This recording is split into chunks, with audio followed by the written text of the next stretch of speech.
Blocksters, welcome to the Blockchain Hustler, a show where we talk to the leading founders, creators, celebrities, and disruptors who are hustling in Web3. Today's guest is SamJ. SamJ is a non-binary artist with an emphasis on queer digital performance art through video and VR. As the first drag artist on the blockchain, SamJ has furthered how gender is art in the world of NFTs. SamJ is not afraid to stand out and be more unique than most in their designs, and their artistic pursuit has paid off, catching the attention of Gucci for their digital art space collection with Super Rare. The next 100 Years of Gucci is a crypto art exhibition which foreshadows Gucci's journey into the future, and SamJ is a trending artist with their contribution to the Gucci Super Rare NFT gallery. SamJ, thank you so much for joining us on the Blockchain Hustler today. How are you? I'm good. Thanks for having me. That was quite the introduction. Yeah. Oh my gosh. Well, you're quite the person. You're doing such incredible things. I do want to just dive in. We can get started. Tell me a little bit about your journey as an artist and how you first got into the Web3 space. Yeah, so I always say that I initially got into crypto in my first year of art school, where one of my dad's friends was showing me Bitcoin and like how to invest in Bitcoin. And I initially just put in, a couple paychecks and told myself I was going to hold it until I graduated, no matter what happened, and kind of just treat it as a savings account to fund my post-grad. So then I was studying graphic design. I spent 3.5 years at university in the graphic design program. I graduated a semester early in December of 2019. Luckily, right before COVID, sold all of my crypto, figured, that was fun. I made a couple bucks, and I'm going to use that to fund my art studio now that I'm graduated and moving out and really like starting my life. And then when COVID hit, I was just freelancing, and freelancing became extremely difficult due to just the state of the world. And then I was already involved in social media and digital art. And I was seeing more and more people tweet about like Super Rare and Rareable. And I didn't know what NFTs were, but I had already understood the language of like crypto and Web3. So as soon as I realized it was a crypto thing, it clicked right away, and I immediately understood what was going on. And I'm very grateful for that, because a lot of the ups and downs in speculative markets that have taken place throughout the NFT growth in the last 2 years is something that I was able to navigate as an artist a bit more like a veteran of crypto, because I remember seeing Bitcoin go from $800 to $20,000 back down to about like 2,000. So Yeah. I knew I was in this for the long run. Like right away, I wanted to leverage it to build out my career and really establish my voice as an artist, because I didn't know, like, is NFTs going to stick around, blah, blah, blah. I had faith in the technology, but I was aiming to build out a legacy for myself, regardless of whether or not NFTs stuck around. And luckily, it seems like they have some staying power. And I've enjoyed my journey in the space, and it's been really interesting to see different approaches from different artists and compare it to my own. I try to keep a pretty slow pace, like realistic, traditional art approach to my digital art practice, and really contrast the future that we're building in Web3 and show that it doesn't have to be all like collectibles and FOMO this and, pump my bag there. You can really develop a strong creative legacy for yourself using this fast-paced technology. Wow. What an incredible backstory, and like how serendipitous that you got into crypto back when, and then it comes back around in the form of NFTs, and it all just kind of aligned. And now you've worked with one of the biggest brands in the world, Gucci. How did you connect with Gucci for their NFT exhibition, and what was the process like working with them? That was really, really crazy moment. It still really is like weird to say. Everything I've done with fashion and digital fashion in my work through performance and all the stuff I've done, I'm like completely self-taught, and so if I could go back to, that 18-year-old self when I was buying that first Bitcoin and be like, yo, this is gonna go crazy. Like you're researching and watching fashion documentaries now, just wait until, you know, 5-6 years from now. And I was lucky enough to be like pretty tight with the team at Super Rare. I've been on Super Rare since like late October, early November of 2020, and they're all really, really great. And so when they were approached by Gucci, or however that happened, I'm not too sure, they got to pick part of the artists involved in that collaboration, and I was lucky enough to be on their mind when they were reaching out to artists. So honestly, I'm super grateful for that. I had very little role. I wasn't out here hustling, you know, I was just doing my best to create work that was like memorable and unique. And so then when that opportunity came up, the team at Super Rare, they just were thinking about me and reached out to be a part of that. So of course I said yes. It was really awesome to be a part of that. And I was also dressed by Gucci during NFT NYC, which was very surreal as well. Wow. And the team at Gucci was very excited to be working with Web3 artists. And it's really just reassuring that, you know, like I said before, there is staying power in NFTs and the use cases are developing. And a lot of these sort of Web2 industries are interested in building out their own legacy in the space in the same way that like I recognized it for myself as an independent artist 2 years ago. So true. It is very reassuring that these huge iconic brands are paving their way into the space. And I do want to talk a little bit about your piece in the next 100 years of Gucci collection with Super Rare. It's called Rite of Spring 2, which you say, quote, you say it reflects the limitations that we experience when trying to express ourselves in our closest relationships. Can you just talk to me about this digital art piece and how it inspired you and its meaning? Yeah, so there's a set of two pieces, Rite of Spring 1 and 2. So they're meant to sort of embrace this technology. Of course, like my art practice has kind of evolved through 3D motion graphics and GIFs into video performance and MP4 files into now VR and VR performance. And so this was just a perfect opportunity to further investigate that side of my practice with motion capture and performance art and you know, moving figures, along with embracing the digital fashion side of things, which to me is things like textile design that's not possible in the real world, like, you know, gradient prints and animated textures and sort of anti-gravity designs. Those are all things that really appeal to me in digital fashion, and I wanted to tie those in, especially because, you know, it was a project relating to Gucci. And in terms of how that then all comes back to the way we express ourselves, I think that the vocabulary that we use as individuals, both in terms of our literal like words and language, but also the clothes we wear and the hairstyles we have and the makeup we have and the language that we use to express ourselves visually as well as literally is something that we have sort of curated for ourselves. And it's always communication is a two-way path. And sometimes the other person on the other end doesn't have the same vocabulary and the language literally, you know, they could not even understand, for example, English, but also, you know, I'm very involved in high fashion, and sometimes the references that I'm pulling from and the styles that I'm going for, most people don't understand, they're not aware of it. And so to me, the language of fashion is lost on a lot of the people that I may be attempting to communicate with or even just passing on the street.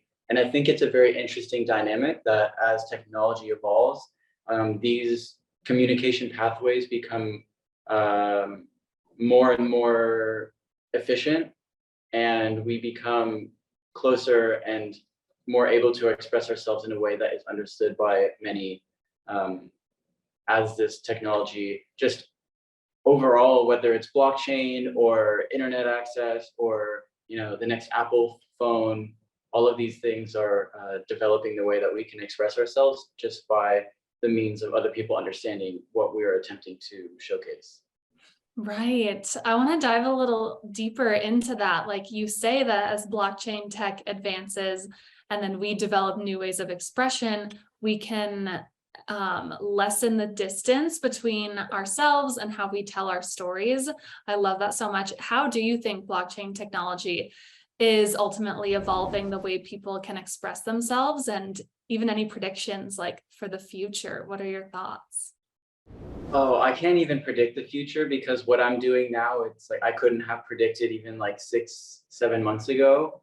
But I think what it does best is give everybody a base level of agency over their own financial security and their financial independence, which oftentimes at a global scale was like vastly unequal. For example, being born in the US and a family that was in the military, that's a pretty stable financial situation where I have a decent amount of class mobility within that situation.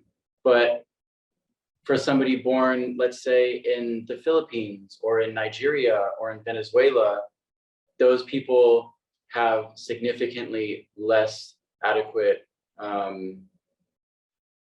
opportunities of growth in parallel to what I had growing up. And so now with blockchain, this financial system gives everybody a more equal position to grow their own financial independence.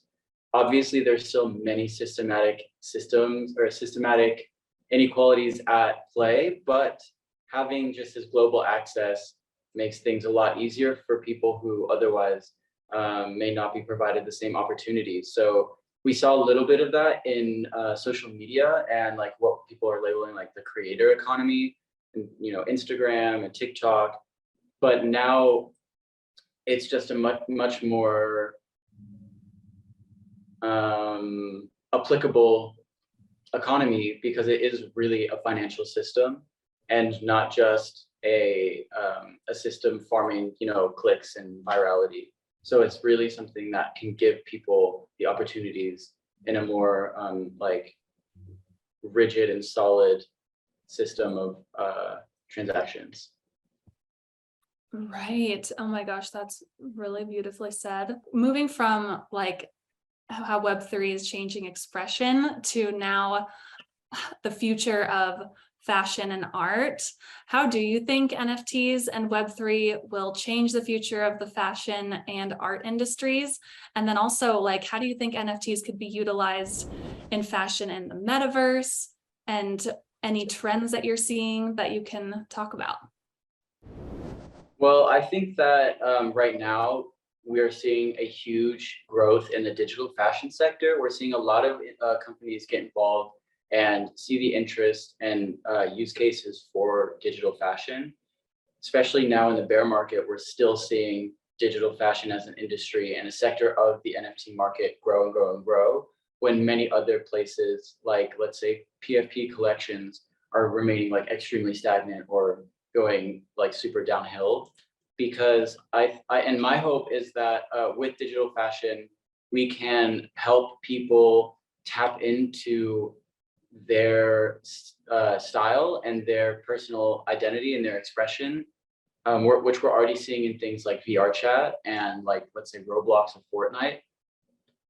Fortnite having infamously collaborated with Balenciaga, just off the top of my head. But people have more accessibility and safer spaces to express themselves to the full breadth of their creativity versus in real life, you might not have a shopping mall near you. You might not have access to a sewing machine, or you might not even have space to sew. Like earlier today, I'm working on a gown with 7.5 meters of fabric, and I have a pretty big studio, and I still had to move things around to make this dress because it's a real thing. It's going to be 4 meters long, and you can create that digitally, or patron that dress or collect it or wear it in a metaverse without having to have access to that space. So a lot of these creative outlets of digital fashion, personal style,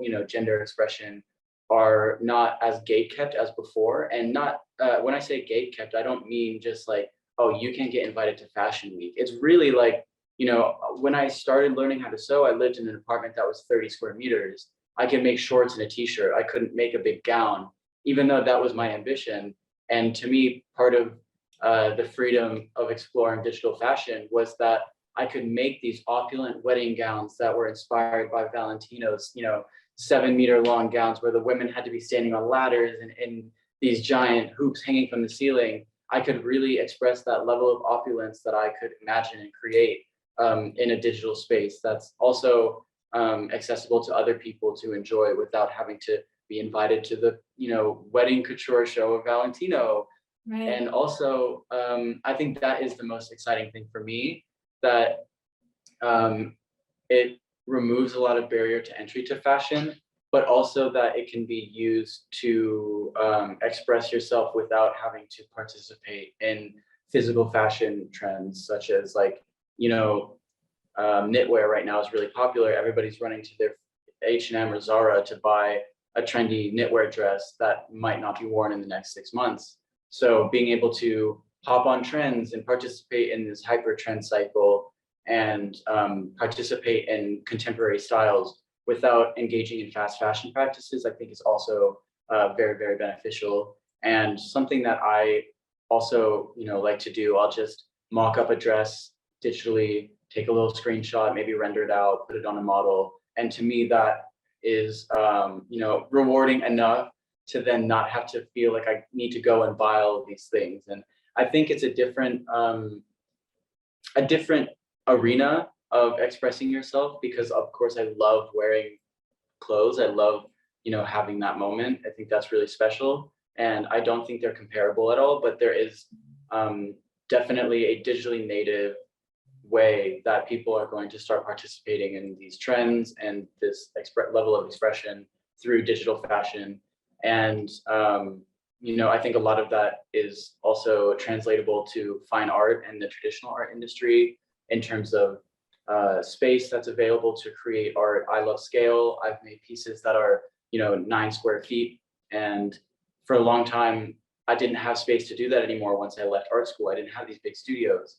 Mhm. So now I do have that space, and it's something I love to do, but it took me a long time to, find that for myself, and it costs a lot of money. So, people are able to create scale and opulence at a level that has never been seen before through digital media, digital art, digital fashion, however they choose to express themselves.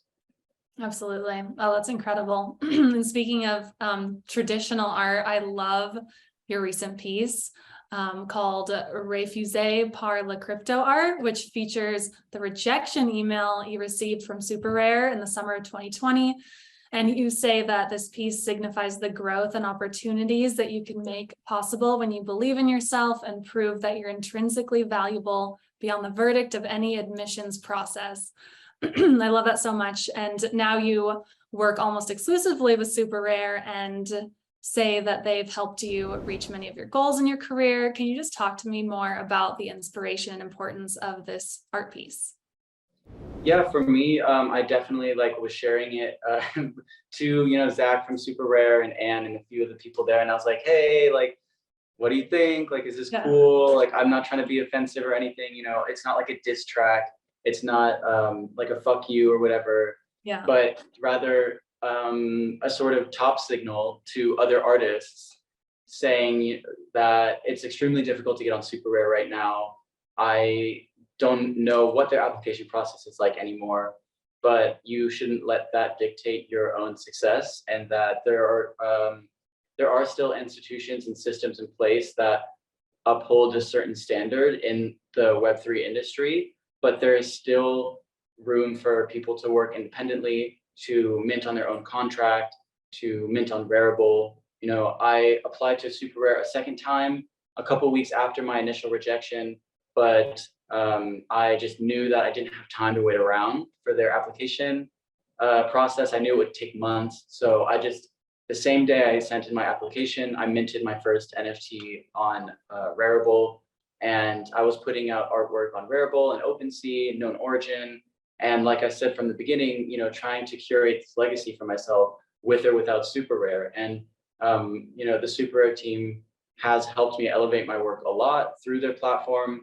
And even on their platform, I still didn't let what collectors were supporting or what trends were selling on super rare affect what artwork I was putting out. And I was really trying to show, or I guess prove to myself and show to collectors and other artists in the space that you can operate in a way that is not standard or seen or expected. And you can move, sort of in your own wavelength and operate in the way that you best see fit for your art and your creativity. And you don't have to sacrifice yourself to fit into a specific mold, even on these higher platforms like Super Rare or with Gucci, and still find success. And so I think for me, what I find most significant about my body of work on Super Rare is the trajectory of the pieces and the collection as a whole, rather than any specific sale price or individual artwork.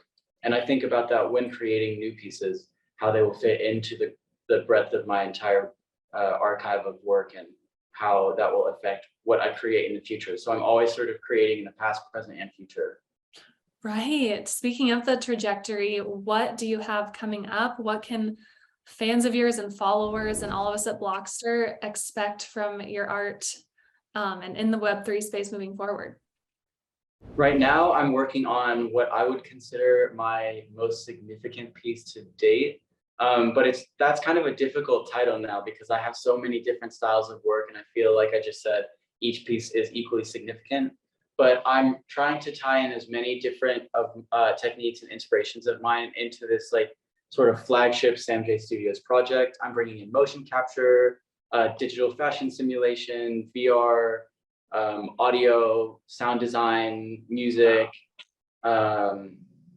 set design. It's really going to be a whole experience, and it's going to be the first of its kind on Super Rare. I feel like you can say that about many of my pieces, but this one I think will definitely be a shock. I think a lot of people won't even realize that what I'm creating now is even possible. So I'm very excited to I'm keeping it very on lock.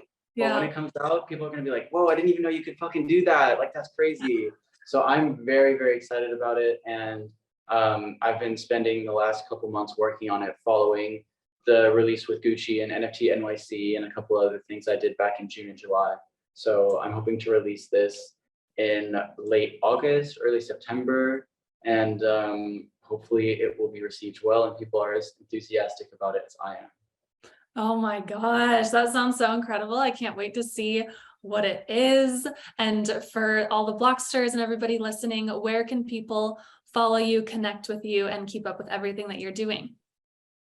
I'm at SamJ Studios on Instagram and Twitter. That's SamJ Studios. And then I just started being active on TikTok. It's not fully NFT content. It's a bit more lifestyle, behind the scenes stuff of what I'm doing, what I'm wearing. And that's Homosexualizer, like the Britney Spears song Womanizer, of course, but Homosexualizer. So that's a different side of my type of content that I thought would be fun and I'm trying out now. And it's been a lot of fun to be able to showcase the physical side of my practice. Like I said, I like to work in a big physical space. So that's where you can find that content, because oftentimes I'm just making things for fun in my studio. I'm not always minting everything.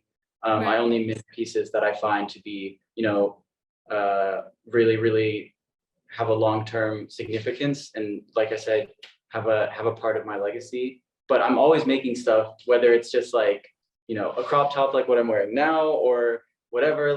I'm always making stuff in my studio, and that's what I'm putting on TikTok, which is actually really fun. As cringy as it is, whatever, I embrace the cringe. Yeah. But for Web3 focused content, that's mostly going to be on my Twitter and Instagram. But I figured I'd plug all my socials. 100%. I'm going to follow you on TikTok as soon as we hang up. That sounds amazing. Oh my gosh, SamJ, thank you so much for joining us and taking the time to be on the Blockchain Hustler today. I really appreciate it. Yeah, thanks again for having me.